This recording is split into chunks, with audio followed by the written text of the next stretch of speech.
Hello, world, and welcome back to Real Talk with ReZsaun, where nothing is off limits. I am your host, ReZsaun Lewis. Now, here on Real Talk, everything is debatable. So, on any given week, we can be discussing anything from music to sports to politics. You name it, we'll discuss it. Yeah. So, let's get it cracking. As always, I must remind you that this music that you're listening to was made by my homeboy, your homeboy, Daniel Digger Jones Laurie. This track is called Jazz Lounge. I really love this track. It gives the show the feel that I really wanted to have. It's a real laid-back kind of groove.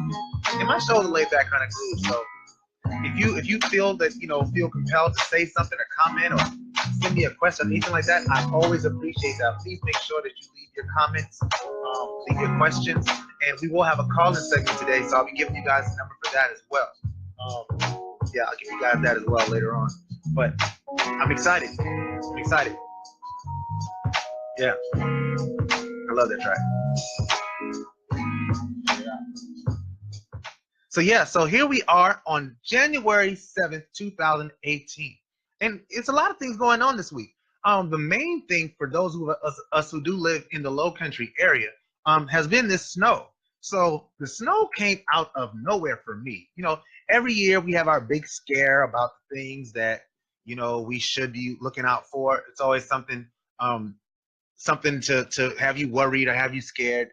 But this year it was snow. And I was like, okay, maybe it'll snow, like we'll get a couple snow flurries and then it'll end. And then I can, nothing we heard, nothing be changed. Dude, so it started snowing and then it snowed like all day long. So it started snowing. My yard was covered and the roads are icy to the point that school has been canceled like since last Tuesday. The kids have never came back from Christmas break. So it's been really, really rough as far as that's gone. And it's continued to be icy. I will continue to.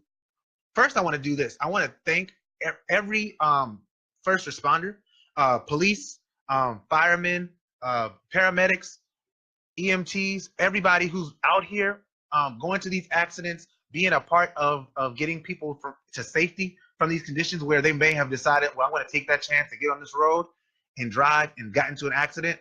You police officers, you firemen, EMTs, all first responders, man, thank you guys so much, because without you, people probably would have died. It would probably been a whole lot more of a dangerous situation than it ended up being. So thank you guys, all you first responders. Thank you for everything that you do. Thank you for continuing to protect us and being there for us in these times. We know you guys don't always get the most praise and the most glory for the things you do, but we're definitely thankful for the fact that you're out there. So if you can stay home, I'm going to echo what they said. I know it's been a few days since the snow ended, but there's still lots of bad areas with the snow. So if you can stay in your home, please stay in your home. I know we get cabin fever.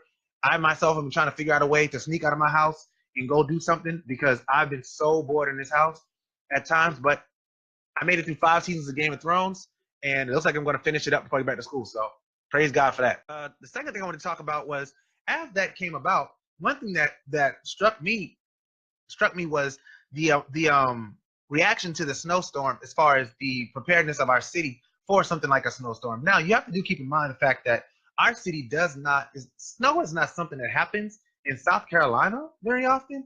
So the fact that it doesn't happen in South Carolina very often is probably really indicative of the things that we are seeing. Hold on a second. I see some comments. So it's indicative of some of the things that we've been seeing as far as the preparedness for it. I mean, like states like North Carolina get a whole lot more snow than the Lowcountry does, just by comparison. The last time we've had any real snow was like 2009. So that was 8 years ago. We've had flurries here and there, but nothing major, nothing that's like, oh, we're going to shut stuff down. So this has been something new for us. So we got to understand that in those cases, we're not going to be very prepared for those kind of things. I'm wondering what kind of, some kind of precautions we could take to make sure that we do have those things taken care of. But you got to think about it. Like when it comes to funding is limited when it comes to our local, state, and federal government. So would you really want us to put money into buying a snowplow that we probably only be able to use once every 8 years, or would you rather that money go somewhere elsewhere to make sure that we can have the things that we need in case of something that happens once every 8 to 10 years? I don't know.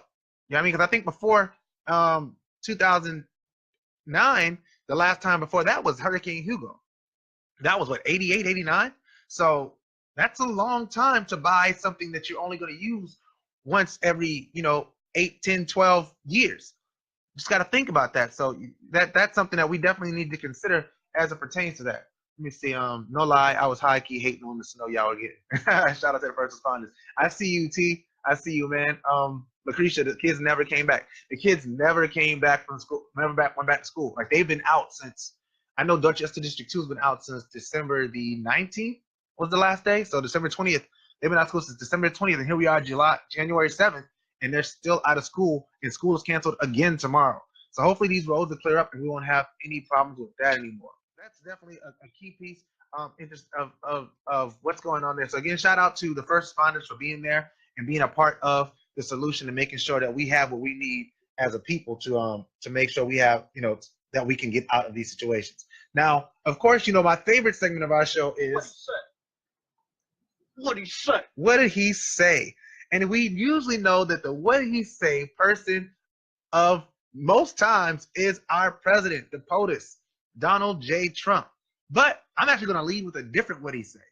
My what he say from this moment, from this week is actually for the queen of late 90s, early 2000s R&B, Miss Mariah Carey. And Mariah Carey, if you did not catch it, had performed at the New Year's Eve celebration that they do every year at Times Square. And apparently she was really upset with whoever works backstage because she was supposed to have hot tea. And they didn't give her hot tea. So she was really upset about that. So shout out to Mariah Carey for being our what he say. What he say? What he say person of the week. What he say? Also, to add addition to that, she also said something else which was really funny to me. She said that one of her friends invited her out to have brunch. And she said that brunch is over. So those of you who are out here in these streets having brunch, Mariah Carey says you are over. The new thing is Linner. So who's getting on the Linner train? Not me. I'm not here for this Linner life. I know my wife's a big Mariah Carey fan and she's sitting watching me. So I'm probably gonna have to deal with this later. But yeah. Linner's in the building apparently. Linner's what's good. I don't know. So you see any comments that I need to respond to? Brian says Mariah needs to sit down and remain seated. Mariah needs to sit down and remain seated. I agree, homeboy. I agree. I must agree that she needs to sit down somewhere because it's getting to be a bit much. But moving on, you got another one? All right. Moving on to our other what he say. What he say? What he say? Our other what he say for the week is our usual what he say man of the week. And you know who that is. It's your president. It's my president. Donald J. Trump once again gave us something to talk about.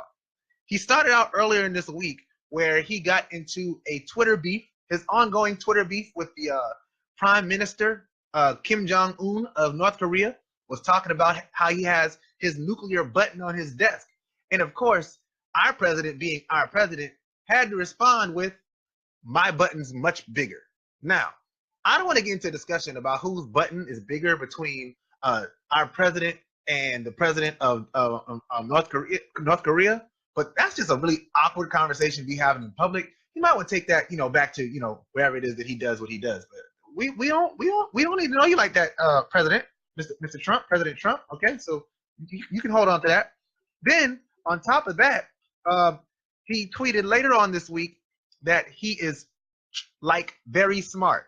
I don't know if y'all caught this one. This one actually happened last night. I woke up this morning about 4 o'clock and started doing some research for for the show, and the president had put out a series of tweets about being very smart. And I want to read these tweets to you guys. Throughout my life, my two greatest assets have been my mental stability and being very smart. Crooked Hillary Clinton also played these cards very hard, and as everyone knows, went down in flames. I went from being a very successful businessman to top TV star to president of the United States on my first try. I think that would qualify as not smart, but genius. and a very stable genius at that. So there's something that I go by pretty profoundly in my life, and it's that if you have to tell somebody that you're something, you're probably not the thing that you're telling the people that you are. Now, I'm not saying that the president's not smart, because I mean, to be a billionaire, you got to have a good deal of mental fortitude, I'd imagine. But yeah, I'm not on the tell me how smart you are train. That's just not a place where I live. So shout out to the president. If he is very smart, good job.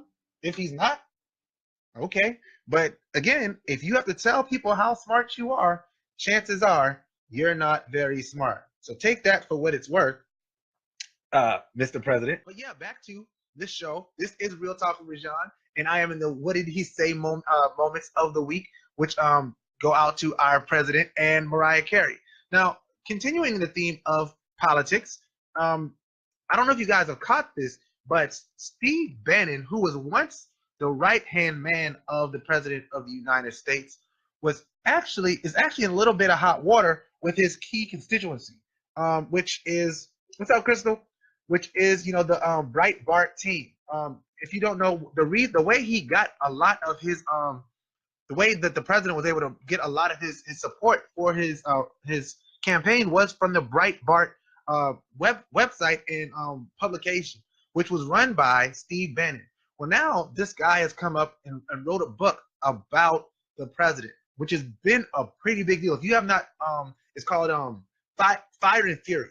Fire and Fury. I can't remember the name of the author, but Fire and Fury is the name of the book. And in that book, he quotes several people, including Steve Bannon, who questions the president's decisions as it pertains to meeting with Russia. Now, there's nothing in the book about the president actually meeting with Russia, but there is a segment where he talks about the president's son, Donald Trump Jr., meeting with Russia, and Bannon's opposition to that decision. And since that has come out, he's really been attacked by his core constituency, his core fan base. How you doing, Auntie Carolyn? And it's really been interesting to watch. So I just posted. I'm going to post a link for you guys. It says I'm no longer a hero in Breitbart. Now, again, if you guys don't know, like Steve Bannon is a big deal in those circles. If you're talking about the alt-right, he pretty much started that alt-right movement almost on his own, as far as getting them the public support that they were trying to get. But now he's apparently on the outs with President Trump, and President Trump, being President Trump, released another tweet about him in which he called him Sloppy Steve. In the tweet that the president said, he says, "I authorized zero access to the White House." Actually turned him down. He's talking about the author of the book, for author a phony book. Of course, any news that's about President Trump is fake news. We all know that to be true, right? Full of lies, misrepresentations, and sources that don't exist. Look at this guy's past and watch what happens to him and Sloppy Steve. That's who he's talking about when he says Sloppy Steve, is Steve Bannon, who was once his chief security council advisor. He was actually on the defense team, the Homeland Defense team for our country, who he's now calling Sloppy Steve, which is once again another case of somebody falling out of favor with our president and then him turning on them. So that is what it is. I don't want to stay there too long because, like I said, there's a lot to get to. Again, this is Real Talk with ReZsaun. I am your host, ReZsaun Lewis, and I'm just running through some topics from this week. And definitely want you guys to call in. If you call in and there's somebody on the line, you probably have to wait, and I'll maybe call you back on the line that you called me from. But I have that ability through Google Voice. Shout out to Google. If Google wants to send me some money for this show, I greatly appreciate it. You guys are dope. I love Google. Google's awesome. I Google everything. Moving on in today's topics, in this week's topics, on the national championship game. We got the Alabama Crimson Tide facing against the Georgia Bulldogs. Now that's going to be a big deal. I see my auntie and my uncle are die-hard Georgia Bulldogs fans are on the feed. So shout out to the Georgia Bulldogs for making their first national championship, I think, since the 40s or 50s. It's been a long time. I don't know when the last time it was. I know it's been a really long time since you guys made it, and definitely the first time since the playoff system has been put into place. What's up, Patrice? How you doing? Hey, Uncle Freddie. Hey, Rob. And so shout out to them. I think it's gonna be a great game. I think it's gonna be a close game. Probably be a very low scoring game. And it's really hard to pick against Saban. It's really hard to pick against Saban. But I think if anybody will know what Saban is up to and what Saban can do as far as it comes to coaching, it would be his former defensive coordinator, who is actually now the coach of the Georgia Bulldogs. So I am pulling for the Georgia Bulldogs. I actually hope that the Georgia Bulldogs win. I don't know how likely that is to happen, but I'm gonna put, you know what, I'm gonna put it out there. Georgia. I'm taking Georgia by 3. Georgia by 3. And they pull it out in a really close one. Georgia by 3. So that, go Bulldogs. Also, shout out, who you would. I see you on. Shout out to the Jaguars, Jacksonville Jaguars, for getting the win today. My little brother Ricardo was actually at the game, so this was his first Buffalo Bills game. He's been a lifelong Buffalo Bills fan, and this is the first time he got to see his team play live. I hate that his team lost, but I'm glad he had to go. Shout out to all the Jaguars fans once again, Uncle Freddie and Auntie Carolyn. Getting the win. It's been a good week for y'all, man. Good week for y'all. So shout out to that whole family, my whole Lewis family. I love you guys. You guys are dope, and thank you for watching the show. Moving on, Logan Paul. If y'all don't know who Logan Paul is, right? Logan Paul is a YouTube sensation. Apparently, he was on a TV show as well. Let me pull this back up. He was on a TV show as well, and from that, he actually came to YouTube success, and I think he had over like 10 million followers or something like that. And this guy went to Japan for one of his skits, to do one of his skit things that he does. Apparently, he goes places and like runs amok. I had never really heard of him, except for my students told me that he was a guy who makes YouTube videos, and he raps and he sings and all kind of stuff like that. And kids really like him. Like I said, he has over, I believe, 10 million followers on YouTube. And he went to Japan, and he did some pretty disrespectful things. I put the link in the feed if you guys want to check it out. But one of the things that he did that was probably the most outlandish and disrespectful to that country was the fact that he went to what Japan calls their suicide forest, and in their suicide forest, he was filming. Now, apparently, this is a place in Japan where people go to commit suicide. That's a really terrible thing in and of itself. I don't know why that's such an attraction, but people go there to commit suicide. He went to this place to make his videos and actually walked up on a hanging body. A person who actually came up there and committed suicide, and their body was dangling from a tree. Now, instead of using common sense and saying, "Hey, I probably shouldn't be doing this," and stopping recording, he actually kept going with the recording, which is really disrespectful. So that's after that, he came out and made an apology video, but it was not well received, and he's actually decided since that time another videos came up of the things that he actually did in Japan, and it's been a real backlash for him to the point where he's actually decided that he's not going to make any more videos for a while. Which to him, I say, thank you. We do not need our children being poisoned by people who do stupid things like that, and watching it. And that I said that to say this. It's important. It's very important that we pay attention to the things that our kids are ingesting. I know my daughter will ask me for the iPad and say, "Daddy, can I go watch the iPad?" My 10-year-old daughter, she'll go inside her room and she'll watch stuff. There are things that are on the internet that may seem like they're for kids, but they're actually not for kids. They're more adult in nature than you would think. There's even some where they have accounts where people will make something that says like Frozen or Spider-Man or something like that, and they'll have them doing sexual things or things like that. So it's a real problem. It's a real problem. Let me see. I've seen a lot of Facebook posts before about him visiting Suicide Forest as a spooky place to visit. I can give him the benefit of the doubt. That going was a mistake, but I can't believe hold on, I can't see that comment. I can't believe he still posted the video. I can't believe he still posted the video. Yeah, that was the crazy part, right? And if you watch the apology, and thank you for watching, Rena, by the way. I really appreciate you tuning in. it's sad. And again, it's up to us as parents and as people. I know even as a teacher, I talk to my students about the things that they're, the things that they're bringing into their mind, as people that young. It's really we have to be more mindful of the things that we have our kids watching. So I just said that to say, we got to be more mindful of what's going on. We got to make sure that we're watching over our kids as they're using these devices. It's easy to just give a kid a device and say, hey, go, in the room and use this iPad, or, while I'm at this appointment, you can use this iPad, but make sure you know the sites that they're going to. Check them out, see what's going on. That's the least that we can do as authority figures, and that's what we actually are in our children's lives. Even as Rena, us as teachers, those are something that we definitely look into. We have to look into with our students, and me and you have had conversations about things like that as well. But this is Real Talk with ReZsaun, and I am your host, ReZsaun Lewis. If I'm annoying you by doing that, I'm sorry. My mom told me. My mom watched one week. She normally watches every week. And she told me, she said, you got to make sure that you remind people who you are, because this may be their first time watching, and they may have jumped in the middle. So this is Real Talk with ReZsaun.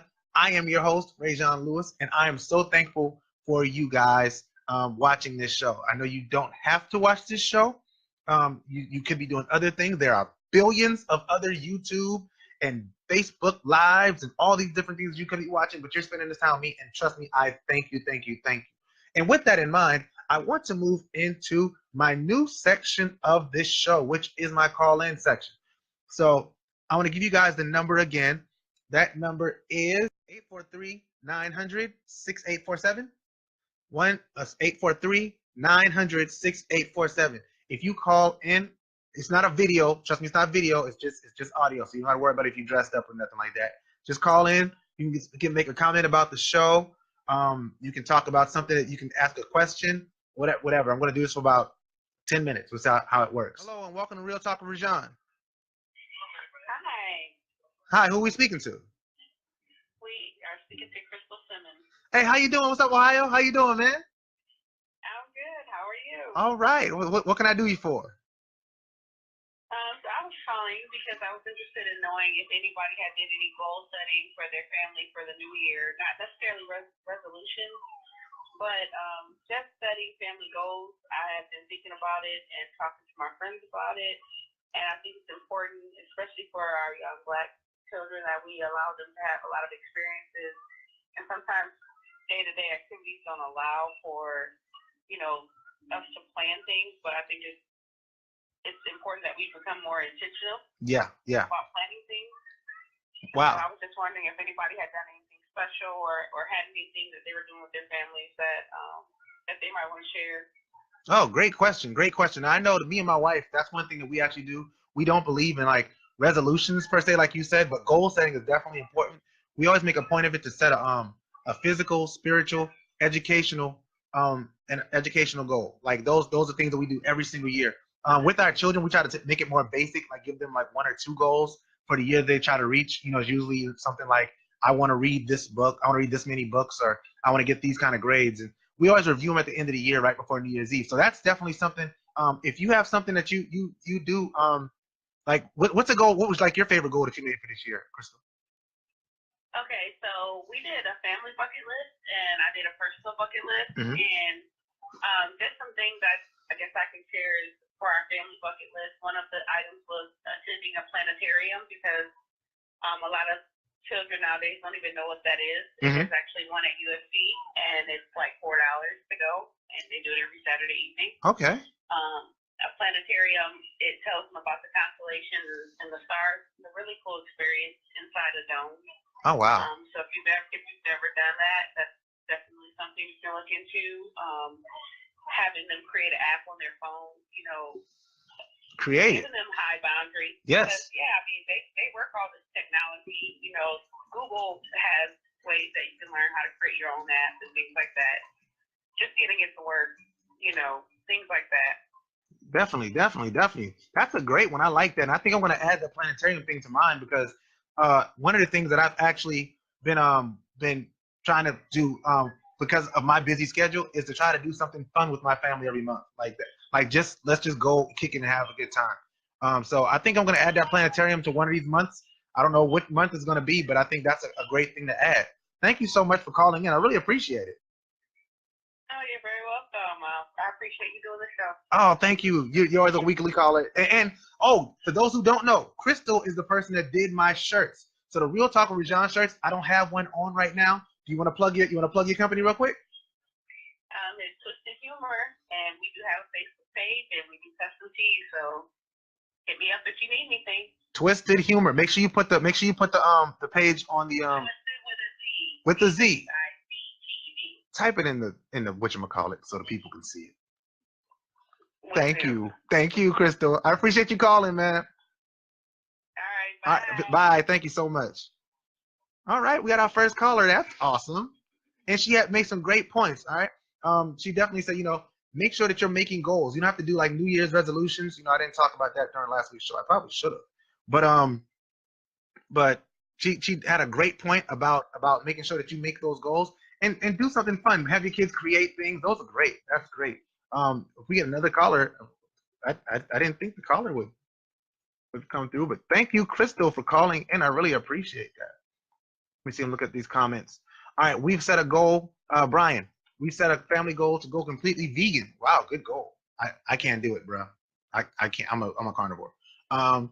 Also a goal between my wife and myself to start buying things at thrift stores and flipping them online for a profit. I love it, man. Revenue streams, multiple streams of income. That's very important. Very good. I like that.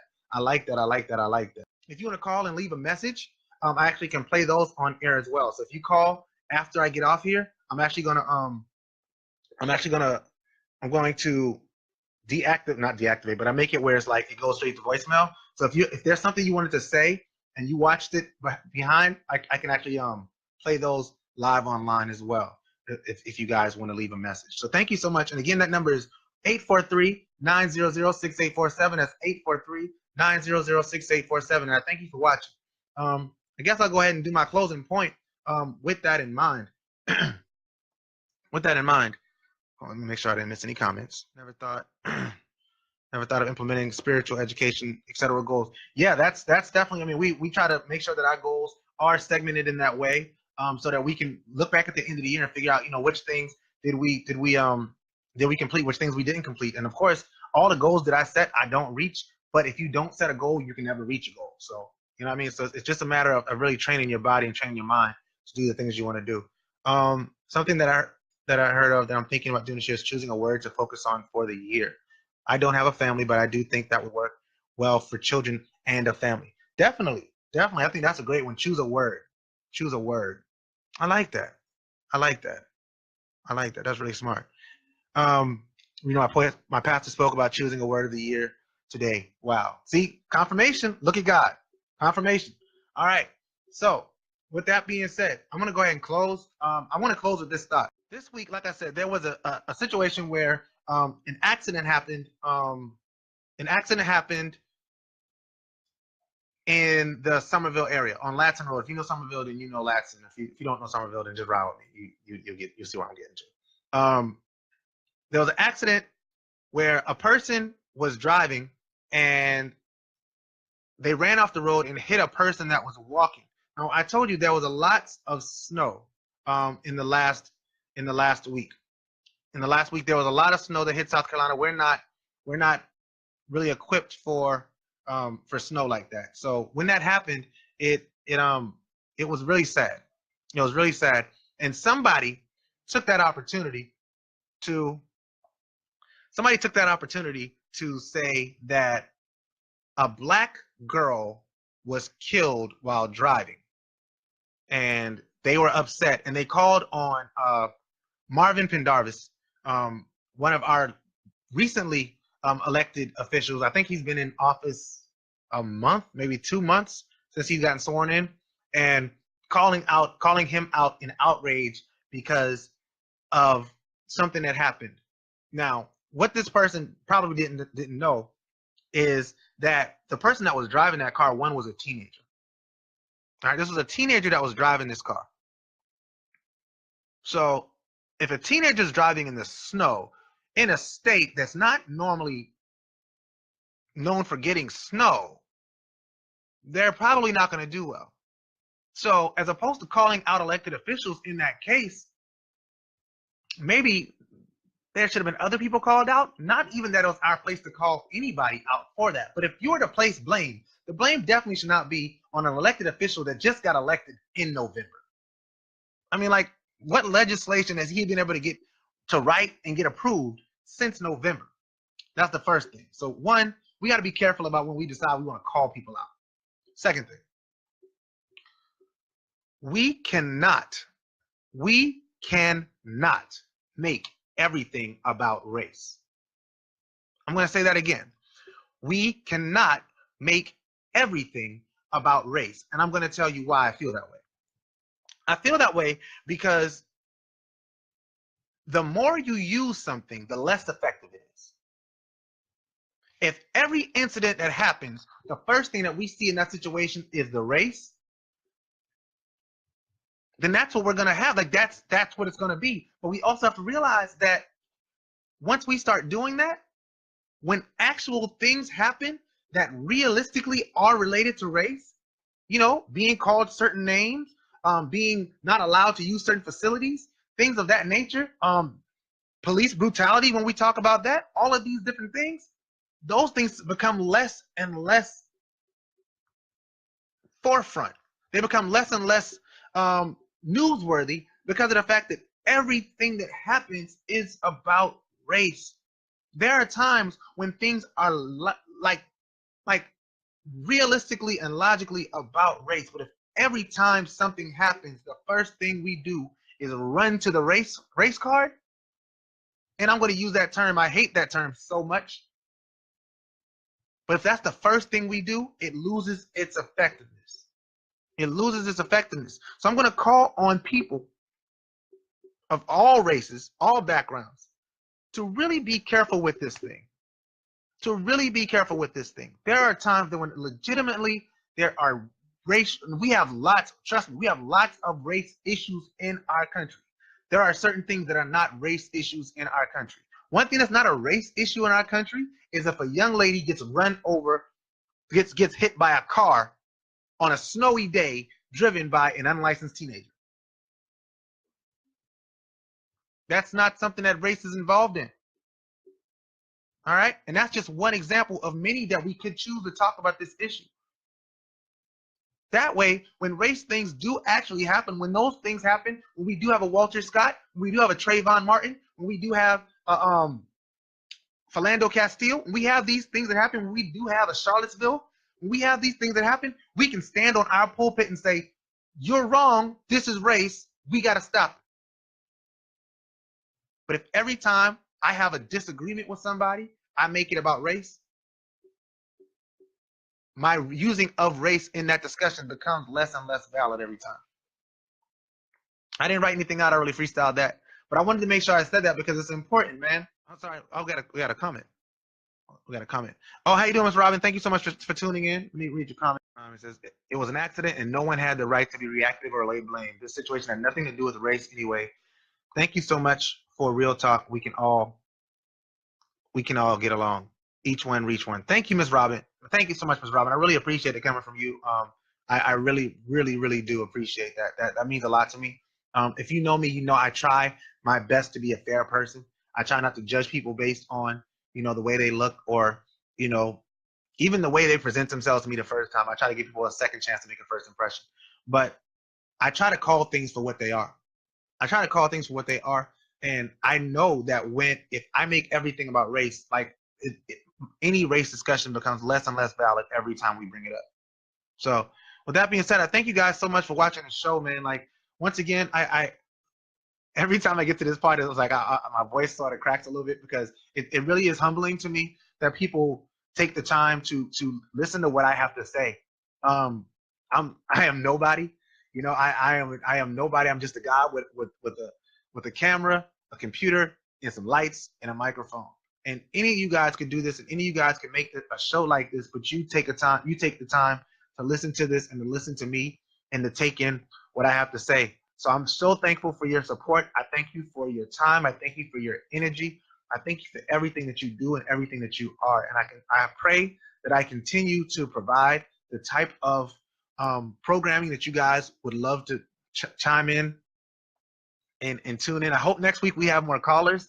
That will make me very, very happy to look and see that we had. Wow, thank you so much. Wow, thank you. Hopefully we have more callers next week that to chime in on things and ask questions. Again, if you want, during that segment, if you want to ask anything, I try, like I said, nothing's off limits. Relationships, sports, music, whatever. I try. I'm gonna give you what I got. I just give you what God's given me. That's all I give people is what God's given me. So, thank you so much for watching this week. All right. Remember that this show is now split into 2 parts. Wednesdays at 7 p.m. I do my local celebrity spotlight. This week we will be having that educational reform discussion that I told you guys about. I told you guys that I'm getting with I have 3 local celebrities that I'm going to have on the show. It's going to be Thursday, not Wednesday, but Thursday at 7 o'clock. Justin Farnsworth of the Dorchester District 2 Board of Educational Board, as well as Samuel Bellamy, local nonprofit genius to me, one of my best friends on earth, like somebody I am in awe of every time I speak to, and Mr. Anjane Davis, who is also like so smart. So we're gonna be on there. Pretty much, they're gonna be talking, and I'll just be like moderating a discussion about education and what's going on with it and realistic solutions for the future. So Thursday night at 7, we'll be having that. And then Sunday, I'll be doing my normal live show. But every show, hopefully, will be one that you do not want to miss. So don't be the one left out because you didn't tune in. In the meantime, please follow me on my social media to stay up to date on what's happening with Real Talk ReZsaun. My Twitter is at Real Talk ReZsaun. Facebook at Real Talk with ReZsaun. YouTube, Real Talk with ReZsaun. And Periscope is Real Talk ReZsaun. I'm not on Periscope as much as I used to be, but I may get back on there for a little bit just to do a couple quick hits. Feel free to leave comments, questions, or whatever else you'd like to say in the comment section or the message section. I love reading your messages. I really, really do. And getting the feedback, even if it's negative. If you hate the show, say, hey, ReZsaun, I hate the show. But at least tell me why you hate my show so I can make corrections to get better. In closing, always, always, always remember that if a man doesn't stand for something, he will fall for anything. Now that's real talk. Thank you for coming to grow with me. I'm still growing. You're still growing. We're all growing. Now that's real talk. See you next week. Peace.